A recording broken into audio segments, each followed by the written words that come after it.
Assalamualaikum warahmatullahi wabarakatuh. Sahabat Markisah dimanapun berada, alhamdulillah dan terima kasih kepada yang sudah like dan subscribe. Semoga selalu dalam lindungan Allah dan dipanjangkan keberkahan umurnya.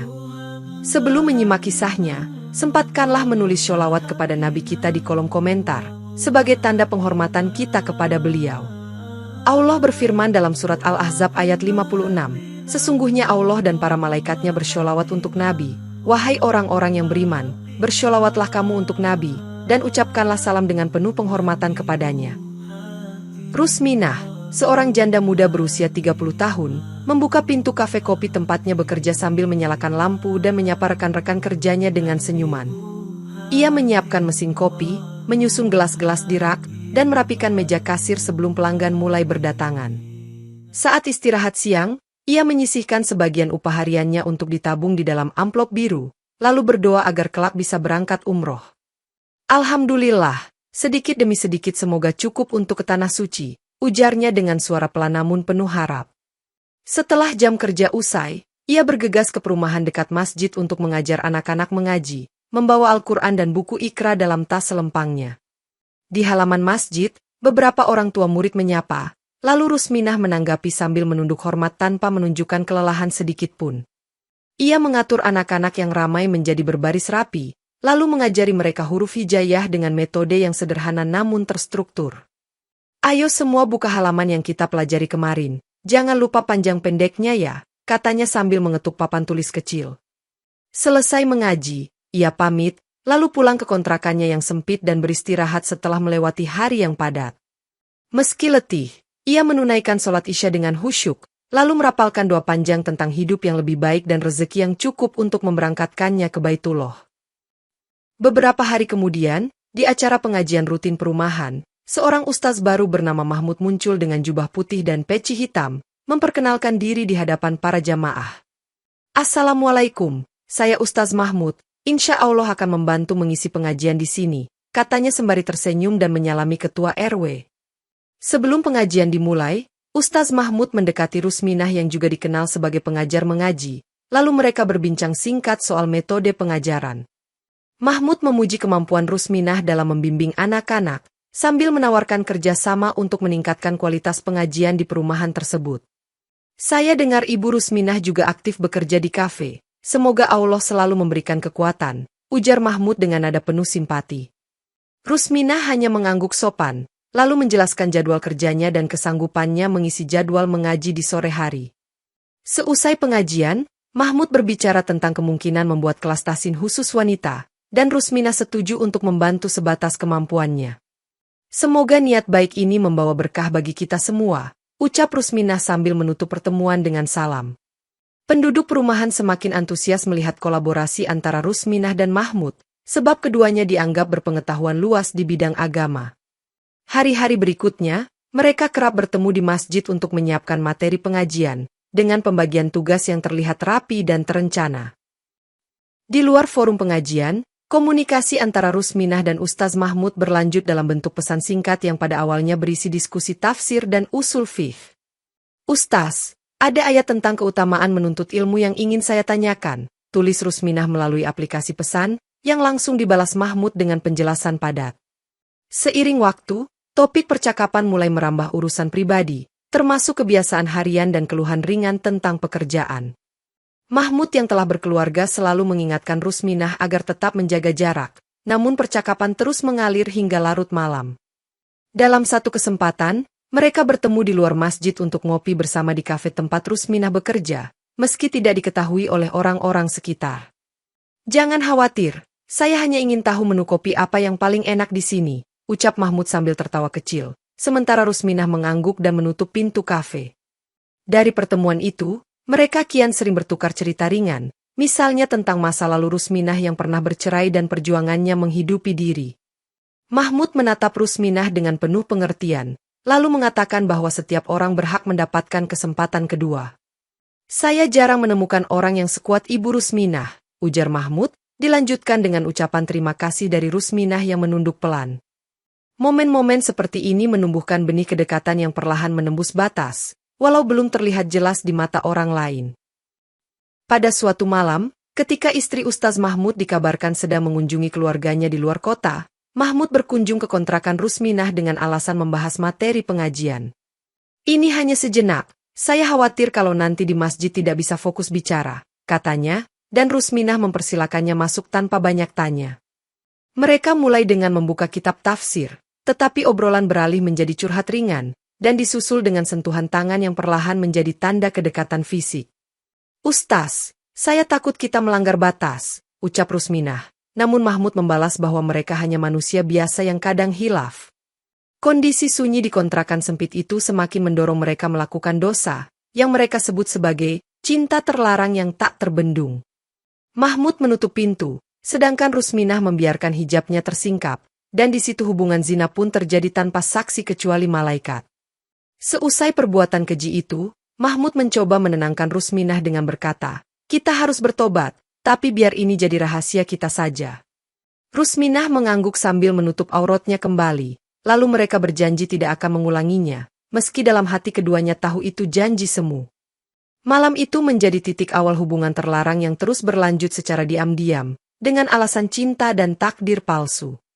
Setelah Mahmud pulang, Rusminah menutup pintu kontrakan dengan tangan gemetar, sementara kediaman itu menyisakan hawa dingin yang mencekam. Beberapa hari setelah kejadian itu, Rusminah bermimpi berada di dalam sumur kering yang dipenuhi ular, sementara suara azan semakin jauh hingga menghilang. Saat terbangun, ia merasakan keringat dingin mengucur di dahinya, lalu ia mengambil air wudhu dan mencoba melanjutkan aktivitasnya tanpa membahas mimpi tersebut. Pada sore harinya, seorang jamaah pengajian, yaitu seorang nenek yang sudah tua, menatap Rusminah dengan raut wajah penuh tanya setelah kelas mengaji usai.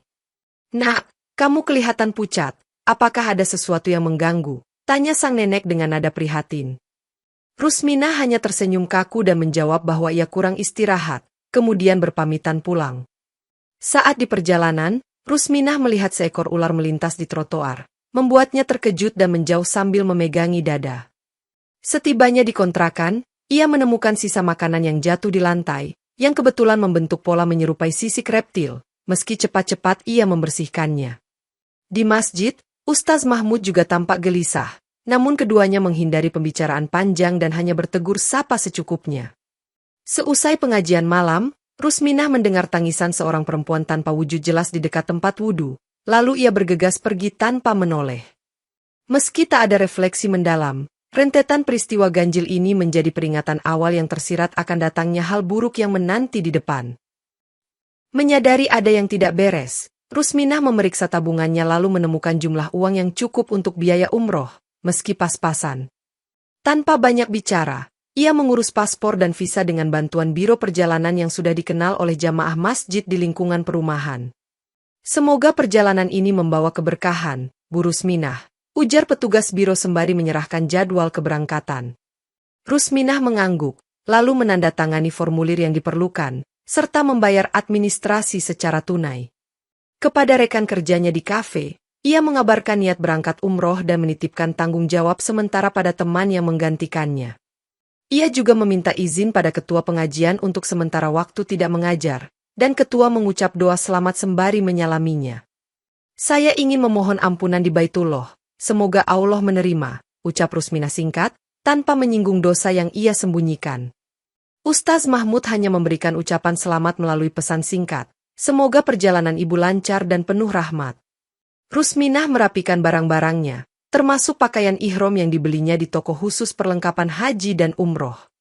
Beberapa hari kemudian, ia bersiap berangkat ke bandara, meninggalkan rumah kontrakan dengan perasaan tegang yang berbaur dengan harapan baru. Rusminah bersama rombongan dari daerahnya tiba di Bandara Soekarno-Hatta, lalu menaiki pesawat menuju Jeddah dengan pakaian serba putih. Dalam penerbangan, ia mengikuti arahan pembimbing umroh, termasuk memperdengarkan doa dan talbiyah sebelum memasuki wilayah mikat. "Bacalah talbiyah dengan tartil, jangan terburu-buru, dan niatkan ibadah hanya karena Allah," ujar pembimbing melalui pengeras suara di kabin pesawat. Setibanya di Jeddah, mereka beristirahat sejenak lalu melanjutkan perjalanan darat menuju Makkah, melewati jalan panjang yang dihiasi lampu-lampu kota. Ketika memasuki kota Makkah, Rusminah menundukkan kepala sambil qomat kamit melafalkan doa, sementara rombongan lain terlihat khusyuk meski lelah. Saat turun dari bus, Mereka berjalan beriringan menuju penginapan, lalu menaruh koper di kamar masing-masing tanpa banyak bicara. 1 jam kemudian, rombongan menuju Masjidil Haram, dan Rusminah meneteskan air mata pertama kali melihat Ka'bah yang megah di hadapannya. "Ya Allah, inilah rumahmu yang agung," gumamnya lirih, meski tidak terdengar oleh orang sekitar yang juga tampak kagum. Ia bersiap melakukan tawaf, mengenakan masker tipis untuk melindungi diri dari keramaian dan menjaga wudunya.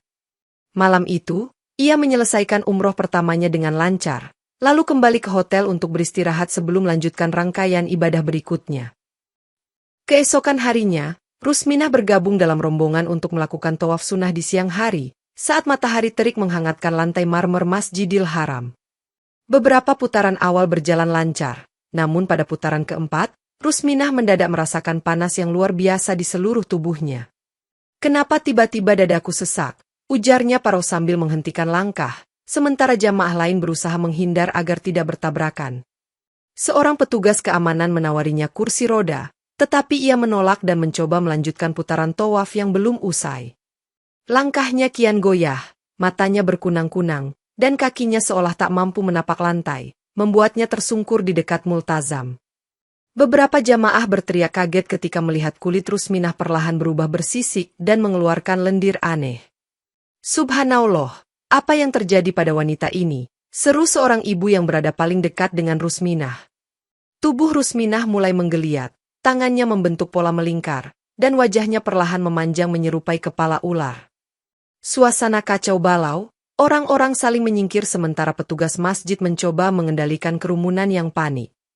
Di depan Ka'bah yang suci, azab itu muncul dengan jelas, seolah-olah memperlihatkan dosa yang tak lagi mampu ia sembunyikan. Wujud Rusminah yang makin menyerupai ular mengundang ketakutan jamaah, membuat sebagian orang terus membaca istighfar dan menyerukan, "Allahu Akbar," berulang kali.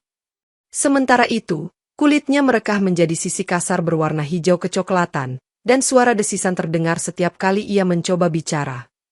Petugas masjid berusaha menutup area itu dengan pembatas sementara, agar jamaah lain tak semakin mendekat dan menimbulkan kepanikan lebih besar. "Harap semua mundur. Biar kami tangani," teriak salah satu petugas, meski raut wajahnya memancarkan rasa takut yang sulit ia sembunyikan.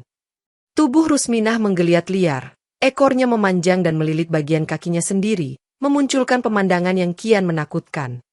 Cahaya mentari siang menyorot langsung ke area itu, menampakkan kilau sisik di tubuh Rusminah seolah menegaskan betapa nyata azab tersebut.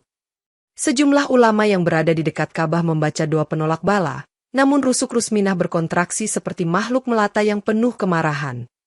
Orang-orang yang sempat memotret kejadian itu segera berhenti, karena takut azab yang sama menimpa mereka jika tidak beristighfar.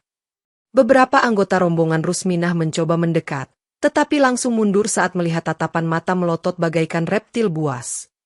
Kondisi ini bertahan cukup lama hingga azan asar berkumandang, memunculkan suasana hening yang diwarnai rasa ngeri dan ketidakpercayaan.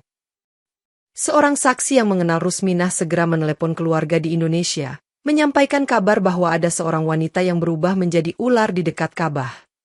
Dari sana, beredar cerita bahwa wanita tersebut adalah Rusminah, janda muda yang kerap mengajar mengaji dan bekerja di kafe kopi. Flashback akan kehidupannya pun dibongkar, termasuk fakta bahwa ia bercerai dulu karena perselisihan dengan suaminya, dan kini terlibat hubungan gelap dengan Ustaz Mahmud. "Benarkah dia berselingkuh dengan ustaz tetangganya?" tanya seorang jamaah perumahan yang menerima telepon, disambut anggukan pilu dari saksi di Makkah. Dari penuturan saksi, diketahui bahwa dosa perselingkuhan itu telah berlangsung beberapa waktu, disembunyikan rapi di balik kedok kesolehan. Ustaz Mahmud yang berada di Indonesia kaget mendengar kabar tersebut, lalu hanya mampu mengucapkan, "Innalillahi wa inna ilaihi roji'un." Para warga yang mengenal Rusminah mulai bergunjing, sementara beberapa ulama di perumahan itu menyerukan agar semua orang mengambil pelajaran. "Semoga ini menjadi peringatan bagi kita semua bahwa tidak ada dosa yang terlepas dari pengawasan Allah," ujar seorang tokoh agama setempat. Sementara di Masjidil Haram, petugas melaporkan bahwa sosok ular tersebut perlahan menghilang seiring bertambahnya waktu, meninggalkan bekas lendir di lantai. Kisah tragis Rusminah pun berakhir dengan azab yang nyata, membuktikan bahwa perselingkuhan dan dosa tersembunyi pada akhirnya terbuka di tempat yang paling suci, sekaligus menyampaikan hikmah bahwa tidak ada tobat yang benar tanpa meninggalkan maksiat sepenuhnya.